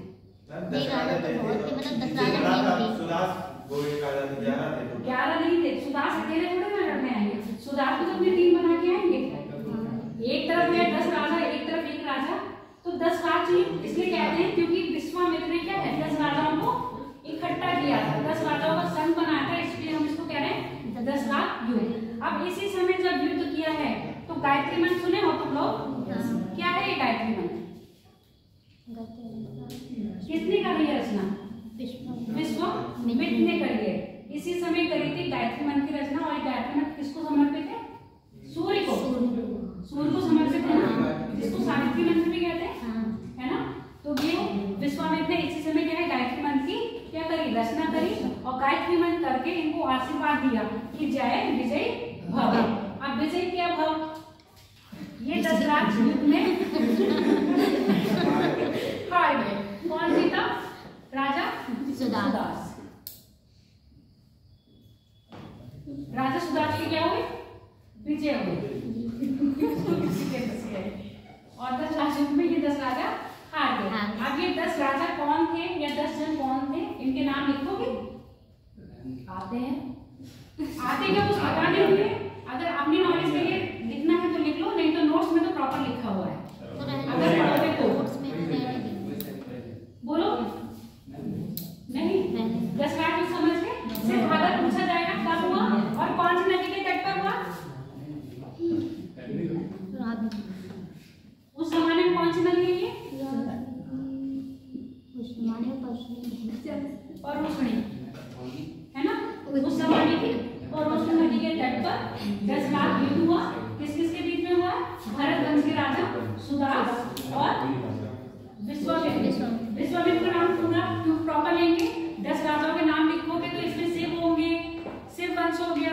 और अलीन वंश हो गया, यजु हो गया, अनु हो गया, रुद्र हो गया, ये सारे वंश के नाम है। तुर्वस, ये सारे वंश हैं जो क्या है इसमें शामिल हुए थे। कभी कभी ऐसे पूछ देगा, अगर वन लाइनर में पूछना है, निम्न में से कौन सा वंश 10 राग युद्ध में सम्मिलित नहीं था। तो इसलिए आपके पास ये क्या होना चाहिए, नाम याद होने चाहिए ऑब्जेक्टिव बेस पर। वैसे जब आप अपना जैसे डिस्क्रिप्टिव आएगा, किसी ने हिस्ट्री ले रखी होगी, उसमें पूछा जाता है जैसे कभी, तब तो फिर आपको याद होना ही चाहिए ना प्रॉपर, ये वाली बात है। अब उस जमाने में जो प्रमुख पुरोहित हुआ करते थे, दो के नाम तो आपको पता चल गए, विश्वामित्र और वशिष्ठ। एक और है देवपति शायद,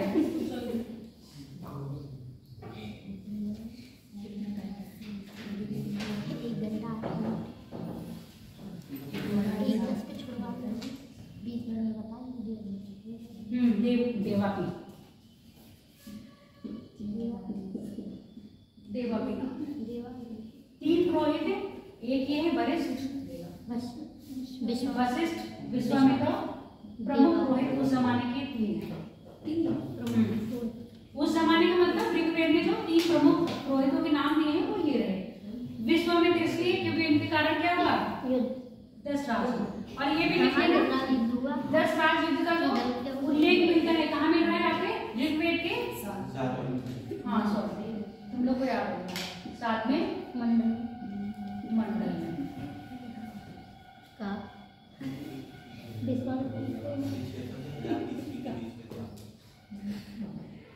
जब क्या है आपकी 1000 BC स्टार्ट हो रही थी, हाँ जब बिल्कुल खत्म होने पर आ रही तब हुआ है।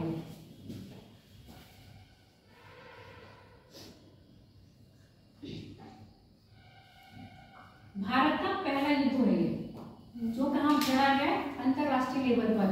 अंतरराष्ट्रीय कहा जाएगा, इसको कहा जाएगा कि नहीं, राष्ट्रीय लेवल पर, अंतरराष्ट्रीय नहीं कहेंगे, राष्ट्रीय कहेंगे। क्यों, एक राजा, 2 राजा, 3 राजा, जैसे वर्ल्ड वार होती है ना, वर्ल्ड वार में क्या एक देश शामिल ना होते, कितने 4-5 देश शामिल होते हैं, तभी हम वर्ल्ड वार कहते हैं ना उसको। इधर मित्र देश, इधर अमित्र देश। और इसमें भी जो ये आपका 10 राज युद्ध हुआ है, इसमें भी दोनों तरफ आर्य और अनार्य दोनों ही क्या थे, शामिल थे। इतना क्लियर हो गया। अब हम बात करते हैं सेनानी की। उस जमाने में राजा के पास कोई भी सेना स्थायी रूप से नहीं थी। बस ये कर ले, फिर हम कल बात करेंगे। सेनानी कर ले, स्थायी सेना नहीं थी। स्थायी सेना मतलब आप ये बताओ मुझे, आज के जमाने में कोई ऐसा देश है, एक ऐसा देश है जहाँ पर हर एक नागरिक आर्मी की, इजराइल आर्मी की क्या लिया है, उसको शिक्षा देते हैं। जब युद्ध पड़ेगी, जब युद्ध की ऐसी संकट की घड़ी आएगी तो हर एक नागरिक क्या होगा, वहाँ पर सेना मिलेगा। अभी आपने ऐसा यूक्रेन के साथ देखा था, जब सेना के लोग, मतलब जो उनके आर्मी के लोग थे, वो क्या हो रहे थे, मर रहे थे, तो वो नॉर्मल जनता को, यानी कि आम आदमी, जो लेडीज तो नहीं पर जेंट्स को घर से बुलाया गया था कि आप आइए, उनको थोड़े सा ट्रेनिंग देते थे गन चलाने की, अब आप जाइए बहुत। तो इजराइल एकमात्र ऐसा देश है जो स्टार्टिंग से ही जब एजुकेशन देता है, प्रोवाइड करवाता है, तो बच्चों को आपके क्या ट्रेनिंग देता है, किसकी, सेना। समझ में आ गया। उस जमाने से इजराइल ने कुछ तो सीखा, ये अच्छा भी है ना। देखो इससे क्या होता है, आपको अपनी भी आत्मरक्षा करनी होती है। जब संकट की घड़ी आती है तो आप देश की रक्षा के लिए भी खड़े होते हो। अब यहाँ पर इनके पास स्थायी सेना नहीं थी, तो इसको मैं अस्थायी बोल दूं।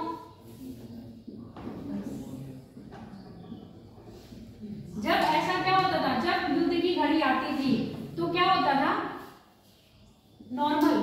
नॉर्मल जो नागरिक होते थे उनको क्या करा जाता था, बुलाया जाता था, आइए युद्ध करिए। और उस जमाने में ये नहीं कि पुरुष ही क्या कर रहे हैं, युद्ध में भाग ले रहे हैं। उस जमाने में महिलाएं भी युद्ध में भाग लिया करती थी। अब सोचो उस जमाने का युद्ध महिलाओं में कैसा होता होगा। महिला आपस में कहीं बाहर तो नहीं पहुंच लेती होंगी, ऐसा वाला नहीं होता होगा, कैसा होता होगा, लड़ती होंगी यही तो कह रहे, झांसी की रानी। वो तो अभी उस समय की नहीं बता रहे, से उनको अगर देख के देखा जाए तो। अब आपने वो किसने देखी है मूवी, दक्षिण भारत की बहुत चली थी, बाहुबली कटप्पा वाली, देखी है ना, है ना। उसमें हथियार देखिए कैसे है, सेम वैसे ही हथियार होते हैं,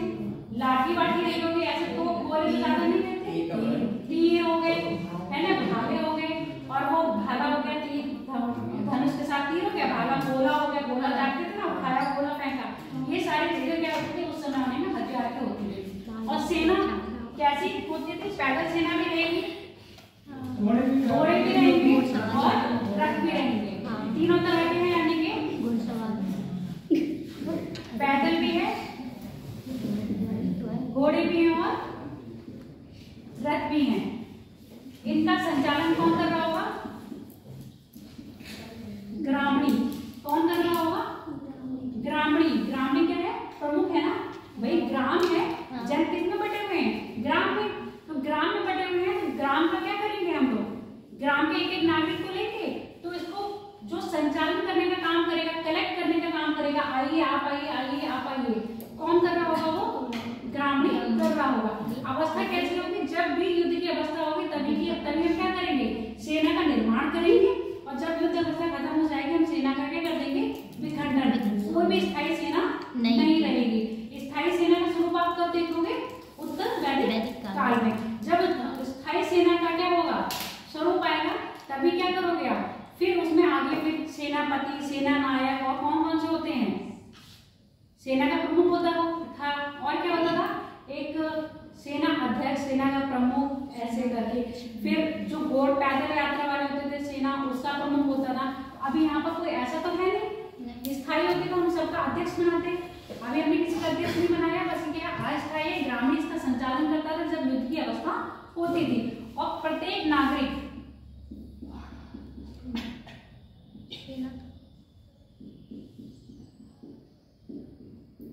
इसमें क्या लेता था?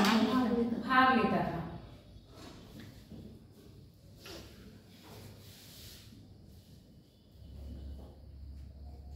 औजार लिखोगे? अजीब से हैं, पूछे नहीं चाहते हैं, नोट्स में दे देना पड़ेगा, वो है नोट्स। क्या हो गया? पढ़ोगे? आज मैं भेज दूंगी। ये क्लियर हो गया? ठीक है। अब इसके अलावा और कुछ इसमें नहीं। सेना का पूछेंगे स्थायी है या अस्थायी है, ऑब्जेक्टिव में आएगा तो अस्थायी है। इसके बाद अब कल, चलो कल वो ले लो टेस्ट। टेस्ट क्या है तुम लोगों का? थोड़ा सा देख लो, ज्योग्राफी का ही बनाया है। अरे वैसे नहीं है, बना हुआ था। तुम लोग कह रहे थे ना मैम पैट के लिए, लोग करके देखो कितना आ रहा है। ये बने हुए नहीं, देखो सबके पास हो जाएंगे ना, सबको आ जाएंगे। वैसे करो चुपचाप, उधर नहीं मिल पाया ना, इधर आ जाओ एक जना, इधर आओ, इधर आ जाओ इसके पास, पल्लवी के पास। तुम एक में देख लो, हम दोनों एक मीटिंग, तुम दोनों एक में देख लोगी, तुम दोनों एक में देख लो, हो गया? करो जरा, करो इसको। एक जगह हिंदी में, एक जगह इंग्लिश में। तुम हिंदी देख लो, तुम इंग्लिश देख लो, अपने टिक लगाओ।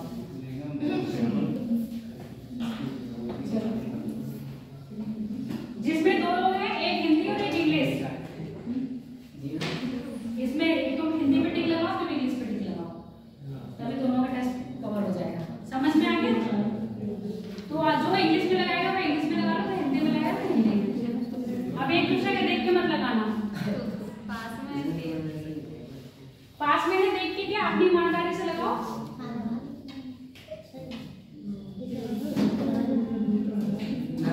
इसके बाद थोड़े से ओरल क्वेश्चन पूछूंगी मैं भी, ठीक है?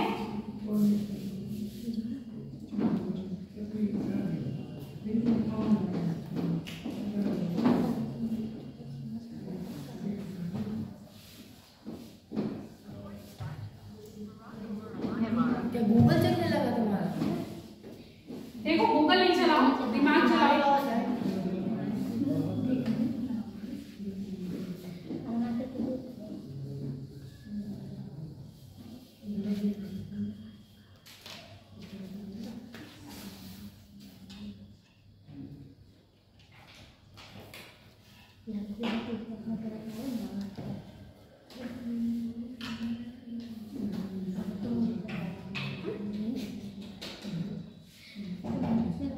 आ रहा है इसमें कुछ कि नहीं आ रहा है? और स्पेशली जो पैट के एग्जाम के इंतजार में वो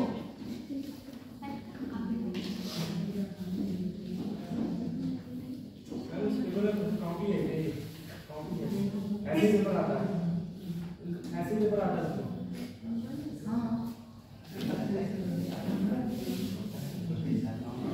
तुम लोगों ने पहले नहीं बताया, अगर तुम पहले बता देते ना 5-7 दिन पहले तो कुछ सॉलिड क्वेश्चन करवा देते।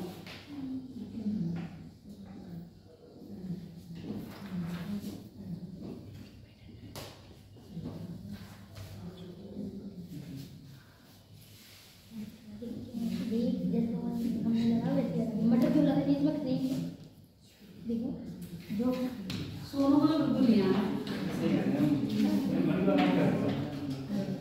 क्या हो गया?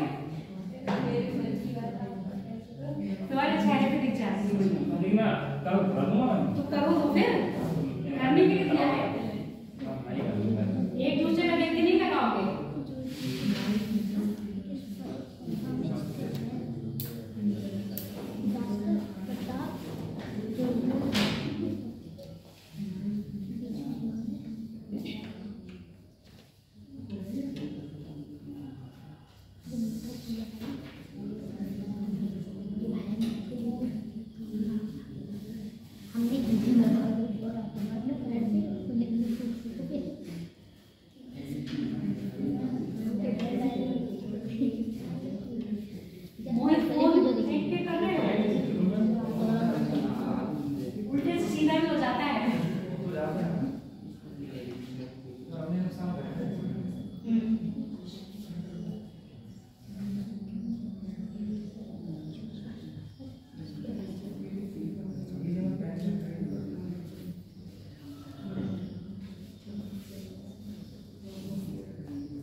बीरिंग बिल्कुल लगा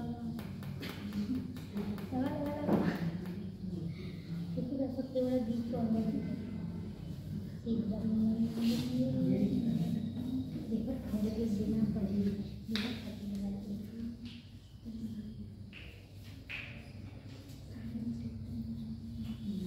ये एसएससी के लेवल का पेपर है। अब सोच लो तुम लोग जिस लेवल की तैयारी कर रहे हो तुम्हें 5 मिनट मुश्किल से लगती है करने में। 10 मिनट इसमें देखिए 5 मिनट लगेंगे वैसे तो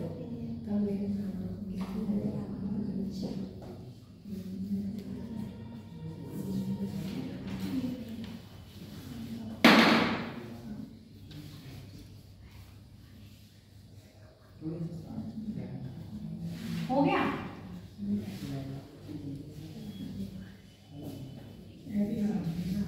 ऐसे लगा दो।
मंडे को देव की क्लास लेना। मंडे 10-15 मिनट थोड़ा सा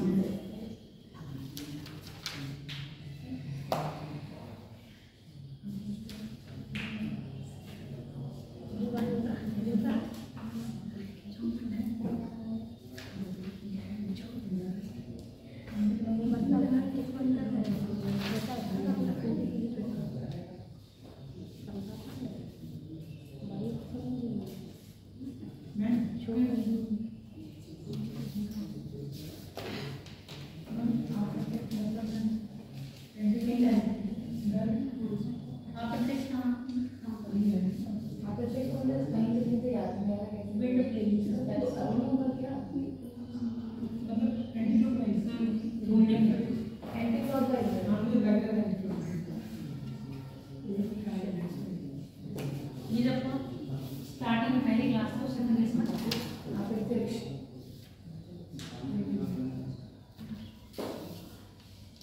तुम्हें आगे ये तो हमने बनाया और हर ये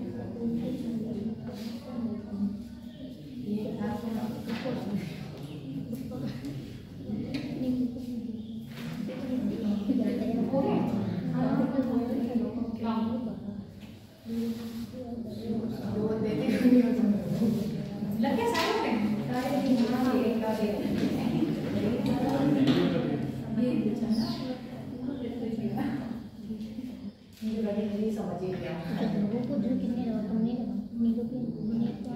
रवि जो होता है जो सर्दियों में लगाया जाता है, खरीफ वो होता है जो गर्मी में लगाया जाता है, मार्च अप्रैल में।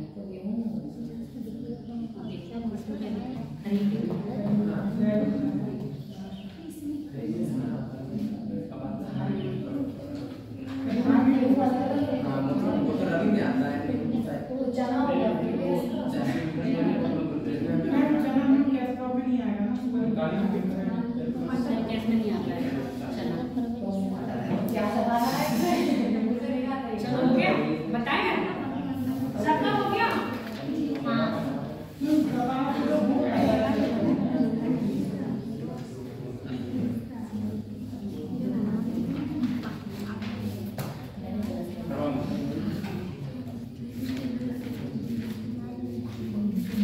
हो गया बेटा, चलो चेक करवाओ, चेक करवा देती हूँ। और लाओ मैं नंबर पल्लवी के नंबर में जोड़ दिए। बाकी तुम्हारा कौन सा नाम लिखो, हिंदी का है इंग्लिश में कराए? तुम इसके चेक करो, तुम इसके चेक करो। इधर हिंदी इंग्लिश किसमें लिया? इंग्लिश। अरे पढ़े होंगे पर टिक किसमें लगाए? ठीक है, तुम इसके चेक करोगे, तुम इसके चेक करोगे, ऐसे आप इसके चेक करोगे, आप इसके करोगे। पहला क्वेश्चन कौन सा था? शांत हो जाओ। पहला क्वेश्चन है कौन सा देश म्यांमार के साथ सीमा नहीं लगाता है? इसका आंसर है सिक्किम। ठीक है, इसका ये है आपने अपने नंबर 1 लिख दोगे। अब ये बता दो नेगेटिव मार्किंग कर दें या नहीं? पहले तो आप ऐसे करिए, फिर बच्चा अपना नेगेटिव मार्किंग करके ठीक है। दूसरा क्वेश्चन है निम्न में से कौन सी फसल खरीफ की नहीं है? इसका आंसर है कपास।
पृथ्वी के कोर के रूप में। तीसरा है निकिल और लोहा।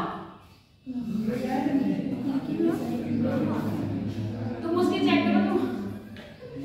तुम नकल करे क्यों थे ये बताओ। अगला लिखो, अगला मतलब लिखो, अगला सुन लो। अगला क्वेश्चन है निम्नलिखित में से कौन सी पृथ्वी की सतह के सबसे निकटतम परत है जिसमें मौसम घटित मौसम संबंधित क्या होती है, सारी घटनाएं घटित होती है। सौरमंडल आंसर इसका सही है। अगला काली मिट्टी कपास के लिए है, ये भी सही है, ये भी ठीक है। संताप मंडल 13वां का आंसर है संताप मंडल। 12 का है आपका कपास। अगला भाखड़ा रंग का कौन, सतलुज।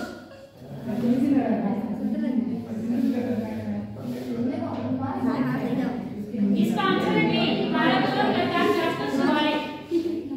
आंसर है बी 15 का काराकोरम लद्दाख जाकर शिवालिक। हमारे में दूसरा ऑप्शन है ना।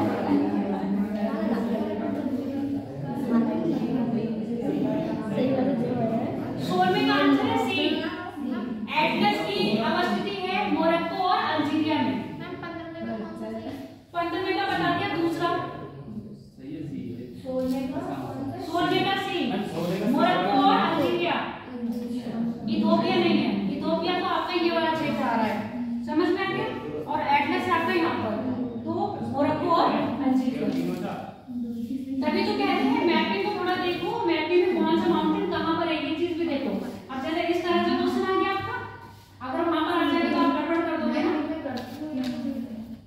मैपिंग के लिए मैंने देखो एक आपको ऐप बताई है। सबसे पहले आप कौन सा देश कहाँ पर है, किस देश के कॉन्टिनेंट की है, वहां पर कॉन्टिनेंट में कौन कौन से देश आते हैं उसको आपको फिक्स करना है। एक तरह का पजल गेम है। हाँ, डाउनलोड करना प्ले ऐप पे, प्ले स्टोर से। ऐसे करना वर्ल्ड मैप पजल, तो सारे सब वर्ल्ड मैप पजल आप करोगे तो उसमें सारे कॉन्टिनेंट के आ जाएंगे। अब आपको कॉन्टिनेंट वाइज करना है तो Asia, Africa, north America, south America सबके आ जाएंगे। ठीक है, उसमें क्या होगा, कौन सा देश, यूरोप, कौन से देश की कॉन्टिनेंट इसके साथ लग रही है वो आपको खुद पता चल जाएगा मैप में कौन सा देश कहाँ पर लोकेटेड है। इतना पता चल गया। फिर आप फ्लैग भी आते हैं, उसमें कंट्री वाला भी आता है। अब ये भी आता है यूएन की कौन कौन सी है, यूएन में कौन शामिल है, नाटो में कौन से देश हैं, ये सारी चीजें आती हैं उसमें। अगर आपको अपनी बढ़ाना है तो वो चीज कर लो, मैपिंग आपसे उससे आ जाएगा। प्ले स्टोरेज पर जाओ, सिर्फ ऐसे करना वर्ल्ड मैप पजल। अगर कॉन्टिनेंट में डालोगे तो स्पेसिफिक कॉन्टिनेंट का नाम डाल दो, अफ्रीका कॉन्टिनेंट पजल, वो आ जाएगा। आ गया। अभी मैं दिखाऊंगी कैसे। 17वां क्वेश्चन। चलो पहले ये कर लो फिर मैं दिखाती हूँ। अगला कौन सा क्वेश्चन हमारा 17वां। विश्व का सबसे बड़ा नदी द्वीप मालदीव, ठीक है। ये पिछली बार आया था आपके किसमें, वीडियो एग्जाम अभी हो गया, उसमें आया था। इसमें जिब्राल्टर है। कौन से जल संधि यूरोप को अफ्रीका से अलग करती है, जिब्राल्टर जल संधि है। मुझे लग रहा है वर्ल्ड ज्योग्राफी की आपके मोस्टली क्वेश्चन क्या है गलत हो रहे हैं। इसमें वीनस है, सही है ये वाला। जर्मनी और फ्रांस है, 20 का आंसर है जर्मनी और फ्रांस। मैनीटॉल 1 2 3 4 5 6 7 8 9 10 11 12। अपने अपने आप देख लो कौन कितने कितने नंबर आए हैं।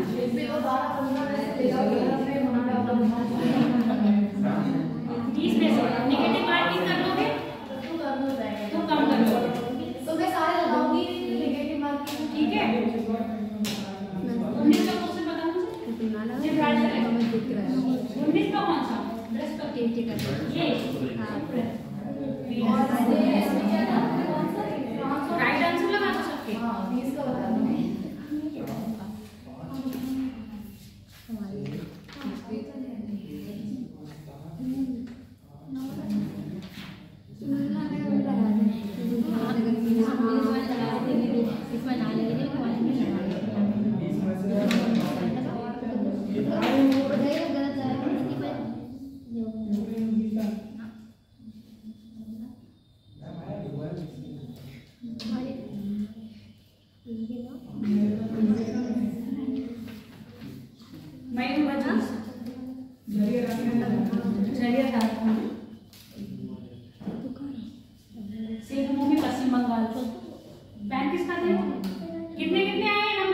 वाले का क्या बताया था? 14 क्वेश्चन पढ़ दो।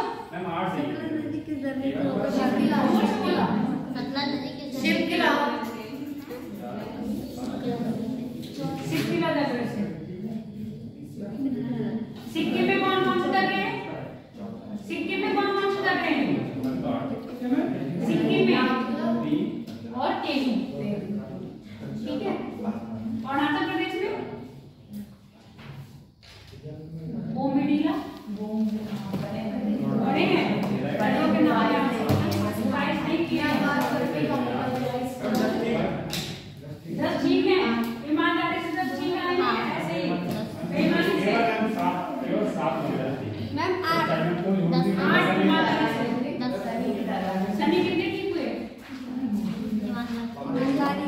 इंग्लिश में लगाए ना तुमने, तो अपने नंबर काउंट कर लो। गलत भी है ना, एक का एक ही हाथ में।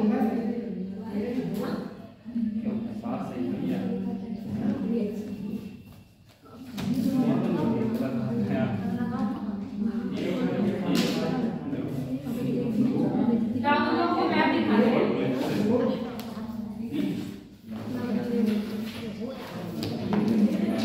छोड़ो क्वेश्चन नोट करने से क्या नहीं? देखो इस तरह के मैप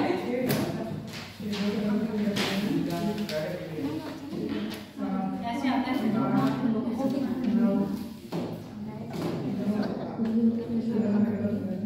अरे फिट करना पड़ता है ना,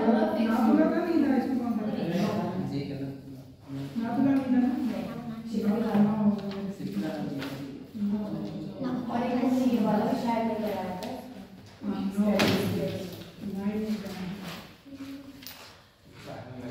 अरे लगा रहे हैं बेटा। वीडियो पोस्ट करते हैं। इसको निकाल दो। मैं वीडियो बंद कर देती हूँ।